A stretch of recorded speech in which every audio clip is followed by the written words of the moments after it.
मित्रांनो नमस्कार, स्वागत आहे तुमचं सागर डुकरे ऑफिशियल या चॅनलवर. तर मित्रांनो, आपल्या आता घासाची पहिली कापणी आपण सुरू केलेली आहे. आणि हा बघा, ही कापणी आपण आज केलेली पहिली. हे बघा घास. आणि आता हा घास आपण शेळ्यांसाठी तिकडे घेऊन जाणार आहोत आणि शेळ्यांना टाकून देणार आहोत. मित्रांनो, सगळ्यात आवडीचा आणि सगळ्यात हिरव्या चाऱ्यामध्ये आवडीचा शेळ्यांचा चारा जर म्हणलं तर मेथी घास आहे. याला जवळपास आपल्याला 1.5 महिना होऊन गेलेला आहे. आपलं पूर्ण कापायचा होता हा दांड, पण काय झालं मित्रांनो, थोडं ओलसर आहे. ते ओलं असल्यामुळं आपण याला सोडून दिलेलं आहे. आता उद्या याला चांगलं थोडी ओल कमी झाल्याच्या नंतर आपण याला पहिली कापणी आपली झटपट करून घेऊ. एक दांड रोजचं कापू. 10 दांड आहेत पूर्ण. तर 10 दांड जर म्हणलं तर अर्धा जरी दांड म्हणलं तर 20 दांड 10 दांड 20 दिवस जातात आपल्याला, आणि परत कापायला मागे येतात. अशा पद्धतीनं आपल्याला नियोजन करणं आहे.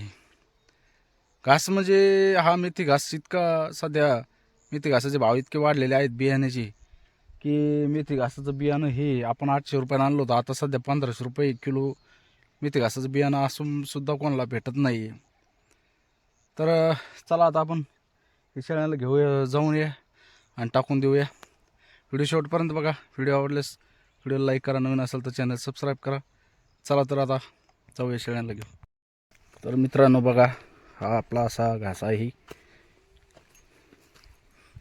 बघा कसा आहे, तर एक नंबर आलेला आहे बरं का. मध्ये काय झालं, त्याच्यावर थोडा मावा पाडण्याचं सुरुवात झाली, तर लगेच आपण त्याला फवारणी केलेली आहे आणि आता जबरदस्त जमलेला आहे. तर ह्याची कापणी आता सुरू केलेली आहे आपण. आणि परत इकडं आपण आपलं गवत आहे, गवताची पण कापणी चालू असते शेळ्यांसाठी. हा गहू आपला.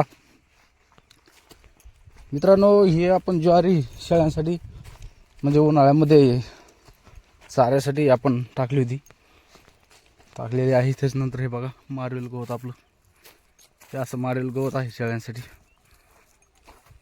तर हे बघा, कालच्या रात्री काय केलं डुकरानं, सगळा खोंदळा केला ज्वारीचा. तुम्हाला दाखवतो मी. कायच करावं काही समजा आता, इतकं परेशान व्हायचं काम झालं. एक बारा मोठालच काढलेला आहे, मी तुम्हाला दाखवतो. कायच खूप अवघड झालंय काम.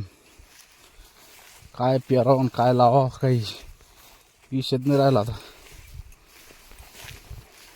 हे बघा मारेल गवत असं आहे आपलं शेळ्यांसाठी. आता इथपर्यंत कापणी केली. इकडं समोर पाणी दिलं काल. आणि बघा मित्रांनो, इतकी ज्वारी खराब केलेली आहे. आता ही ज्वारी आपल्याला टाकतात नाही, याला वाळू द्यावं लागणार ह्या ज्वारीला, आणि नंतरच शेळ्यांना टाकावं लागणार आहे.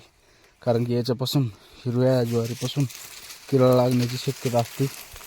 त्याच्यामुळं आपल्याला तसे टाकतात नाही.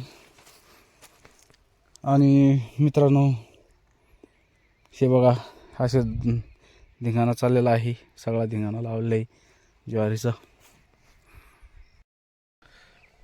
मित्रांनो, मेथी घास हा खूप आवडीचा आहे शेळ्यांच्या, आणि पोषक पण आहे.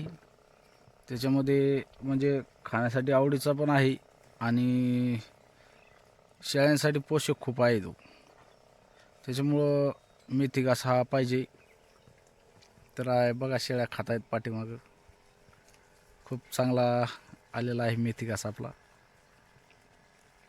तर व्हिडिओ कसा वाटला कमेंटमध्ये नक्की सांगा. व्हिडिओ आवडल्यास व्हिडिओला लाईक करा, नवीन असेल तर चॅनलला सबस्क्राईब करा.